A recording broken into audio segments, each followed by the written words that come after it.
నమస్తే, welcome to dot news. నేను అనుష. ఈ ఎన్నికల్లో మనం గెలవలేమని టీడీపీ నేతలకు క్లారిటీ వచ్చేసింది. ఈ ఎన్నికల తర్వాత పార్టీకి మనుగడ కూడా ఉండదని అర్థమైపోయింది. పార్టీ పరంగా, పొత్తుల పరంగా, కుట్రల పరంగా చేయాల్సినవన్నీ చేసినా లాభం లేకపోయిందని తెలిసిపోయింది. తమకు ఓటు వేయరని తెలిసిన వారిపై సప్త సముద్రాల అవతల ఉన్న తమ సామాజిక వర్గం గురించే ఆలోచన చేసే పిగ్మీలు మండిపడుతున్నారు. ఓటర్లను పట్టుకొని వెధవలు అనేస్తున్నారు. ఓడిపోయే కాలం వస్తే రాజకీయ సంధి ప్రేలాపనలు ఇలానే ఉంటాయంటున్నారు పొలిటికల్ డాక్టర్లు. టీడీపీ ఎన్ఆర్ఐ విభాగం ఓ పెద్ద కుట్ర కోసం ఆంధ్రప్రదేశ్కు తరలి రావడమే కాకుండా ఓటర్లు తమకు అనుకూలంగా లేరన్న వాస్తవాన్ని గమనించి ఫ్రస్ట్రేషన్లో రగిలిపోతున్నారు. ఏం చెయ్యాలిరా భగవంతుడా అని కుమిలిపోతున్నారు. తెలుగుదేశం పార్టీ ఎన్ఆర్ఐ విభాగం కోఆర్డినేటర్ కోమటి జయరాం చాలా అర్జెంట్ పని మీద ఇండియా వచ్చారు. ఏపీలో తెలుగుదేశం పార్టీని గెలిపించుకోవాల్సిన బాధ్యత తనపై ఉందని ఆయన భావిస్తున్నారు. ఆయనతో పాటు డాలర్లు సంపాదించుకున్న మరికొందరు టీడీపీ అభిమానులు కూడా వచ్చారు. ఈ టీంని ఉద్దేశించి టీడీపీ కార్యాలయంలోనే కోమటి జయరాం ఇచ్చిన ప్రసంగంలో ఒక బిట్ లీక్ అయింది. అది సోషల్ మీడియాలో వైరల్ అవుతోంది. ఓట్ల కోసం టీడీపీ నాయకత్వం ఎంతకైనా తెగిస్తోందన్నది ఈ బిట్తో మరోసారి నిరూపితమైందంటున్నారు రాజకీయ విశ్లేషకులు. నెల రోజుల పాటు మనమంతా ఇదే పని మీద ఉండాలంటూ కోమటి జయరాం దిశానిర్దేశం చేశారు. మనకు తెలుసు, మన ఊరు వెళ్తే ఈ యదవ మనకి ఎట్టి పరిస్థితుల్లో ఓటు వెయ్యడు అనేది మనకు తెలుసు. వాడిని మార్చడంలో మన నైపుణ్యం ఉపయోగించాలి. వాడిని ఏ రకంగా అయినా కానీ మనకున్న ఎబిలిటీతో, వాడికి పిల్లలు ఉంటారు, పెళ్ళం ఉంటుంది, అన్నీ ఉంటాయి. వాడి అవసరం ఏంటో తెలుసుకొని దానికి మనం ట్యూన్ చేసుకోగలిగితే డెఫినెట్గా ఒక ఫ్యామిలీ మారితే 4-5 ఓట్లు మారుతాయి. కోమటి జయరాం ఏమన్నాడంటే, మనం మన ఊరికి వెళ్తే అక్కడ ఈ వెధవ మన పార్టీకి ఓటు వేయడు అన్నది తెలిసిపోతుంది. అప్పుడు వాడిని మన దారికి తెచ్చుకోవడానికి మన నైపుణ్యం ప్రదర్శించాలి అన్నారు. ఎవరికి ఓటు వేయాలన్నది ఓటర్ల ఇష్టం. అది రాజ్యాంగం ప్రసాదించిన అద్భుతమైన వరం. తెలుగుదేశం పార్టీకి ఓటు వేయని వాళ్ళు వెధవలుగా కనపడుతున్నారంటే జయరాం వంటి కొవ్వెక్కి కొట్టుకుంటున్న పచ్చ నేతలను ఏమనాలి? వెధవన్నర వెధవలు అన్నా తప్పులేదని సీనియర్ ఓటర్లు అంటున్నారు. దశాబ్దాల క్రితమే జయరాం అమెరికా వెళ్లిపోయారు.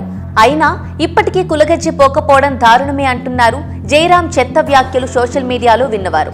టీడీపీనే ఎందుకు గెలిపించాలంటే ఆ పార్టీ ఓడిపోతే తమ రాజ్యం పోతుందన్న అక్కసు తప్ప మరో కారణమే లేదంటున్నారు రాజకీయ పండితులు. అందుకే ఓటు వెయ్యని వారిని డబ్బులు కొట్టి కొనేయాలంటున్నాడు జయరాం. పచ్చ పార్టీ మునిగిపోతోందని తెలియడంతో పచ్చ ఎన్ఆర్ఐలు కొందరు వచ్చి ఇప్పుడు ఇలా ఓట్లు కొనే పనిలో పడ్డారు. ఇలా వచ్చిన వారిలో ఏ ఒక్కరికి కూడా ఓ 2 లక్షలు కొట్టడం పెద్ద కష్టం కాదని జయరాం భరోసా కూడా ఇస్తున్నారు.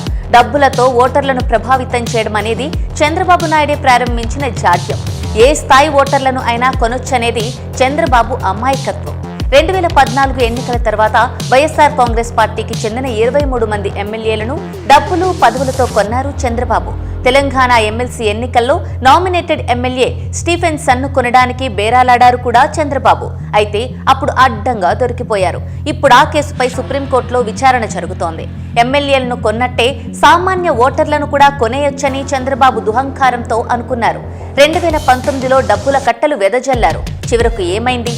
చంద్రబాబు పార్టీకి 23 సీట్లు మాత్రమే ఇచ్చారు ఏపీ ప్రజలు. చంద్రబాబు అనుకుంటున్నట్లు ప్రజలు డబ్బులకు అమ్ముడుపోరు. తమ తలరాతలు మార్చే ప్రభుత్వాన్ని వారు తెచ్చుకుంటారు. కాకపోతే చంద్రబాబు నాయుడికి ఎన్నికల్లో గెలవడానికి ఏ మార్గమూ కనిపించడం లేదు. ఎలాంటి అవకాశాలు లేవని ఆయనకు తెలిసిపోయింది. జగన్మోహన్ రెడ్డి నిర్వహిస్తోన్న మేమంతా సిద్ధం సభలకు వస్తోన్న జనస్పందన చూసి మండు టెండల్లో కూడా చంద్రబాబు చలి జ్వరం వచ్చిన వ్యక్తిలా వణికిపోతున్నారు.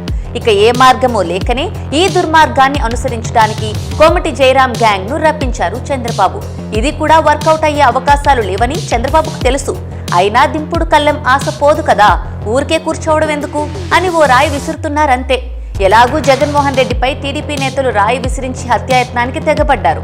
ఇప్పుడు చీకట్లో రాయి విసరడానికి జయరాంను పిలిపించారని పాలకపక్ష నేతలు అంటున్నారు. ఇటువంటి నీచ కుట్రల పట్ల, ఎన్ఆర్ఐ గ్యాంగుల పట్ల అప్రమత్తంగా ఉండాలని వైఎస్ఆర్ కాంగ్రెస్ పార్టీ ప్రధాన కార్యదర్శి సజ్జల రామకృష్ణారెడ్డి పార్టీ శ్రేణులతో పాటు ప్రజలకు విజ్ఞప్తి చేస్తున్నారు. టీడీపీ సినిమా అయిపోయింది. చంద్రబాబు పొలిటికల్ కెరీర్ క్లైమాక్స్ కి వచ్చేసింది. ఈ ఎన్నికల తర్వాత ఆయన ఏ కాంగ్రెస్ పార్టీలోనో లేదంటే బీజేపీలోనో టీడీపీని విలీనం చేసి ఆ పార్టీల తరపున రాజకీయాలు చేయాలంతే. అంతకు మించి ఆయనకు వేరే మార్గాలే లేవంటున్నారు రాజకీయ పండితులు. అందుకే చివరాఖరి అస్త్రంగా జయరాంను తెప్పించి ఉంటారని వారంటున్నారు. Please subscribe .news.